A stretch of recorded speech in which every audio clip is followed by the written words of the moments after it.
হাওরের পরিবেশ ও জীববৈচিত্র্য রক্ষায় শুরু হয়েছে 4 দিনব্যাপী হাওর সামিট 2026।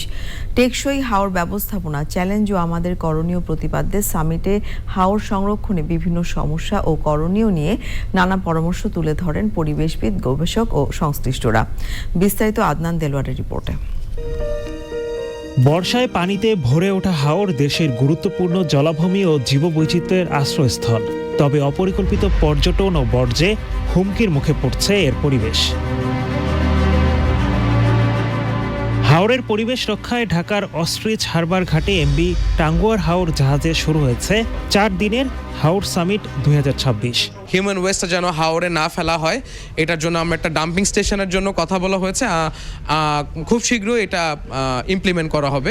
হাওর রক্ষায় পর্যটক ও নৌযান মালিকদের দায়িত্বশীল হওয়ার পাশাপাশি নীতি নির্ধারণী পর্যায়ে কার্যকর উদ্যোগের উপর গুরুত্ব দেন বক্তারা। শুধুমাত্র আইন প্রয়োগ করে সবাইকে জোর করে কিছু বানানো যাবে না। এটা সবাই যদি আমরা একটু সচেতন হই, তাহলে আমরা মনে করি যে আমরা একটা সুন্দর সাস্টেনেবল হাওর ম্যানেজমেন্ট করতে পারবো।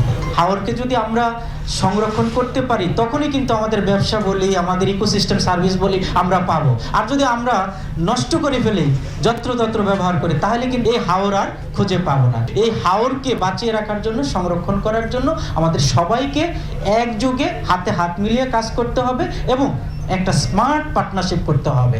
হাওরের বাস্তুতন্ত্র রক্ষায় উন্নয়ন প্রকল্পে পানি আইন মেনে চলা সহ সমন্বিত অংশীদারিত্বে গুরুত্ব দেন আয়োজকরা। পলিসি লেভেলে যারা আছেন তারাও যেন এগুলোকে কনসার্ন হিসাবে মেনে চলেন এবং এগুলো নিয়ে পরবর্তী যে প্ল্যান আছে সেই প্ল্যানেও এটার যেন ইমপ্লিমেন্টেশনে এটার এফেক্টটা আসে। হাওরের যেই সমস্যাগুলো যদি উদ্ঘাটন করতে পারি, আমরা একটা ব্যবস্থাপনার জন্য, একটা সংরক্ষণের জন্য আমরা যদি একটা গাইডলাইন তৈরি করতে পারি, আমাদের মধ্যে বিশেষ করে যারা তরুণ রয়েছে তাদের মাধ্যমে আমরা পরবর্তী প্রজন্মের মধ্যে যদি আমরা হাওর রক্ষার সচেতনতা তৈরি করতে পারি, আমি মনে করি আজকের এই পরিভ্রমণ আমাদের সার্থক হবে। আয়োজকদের প্রত্যাশা, সামিটে উঠে আসা নানা সুপারিশ ও কর্মপরিকল্পনায় রক্ষা পাবে হাওরের পরিবেশ ও জীববৈচিত্র্য।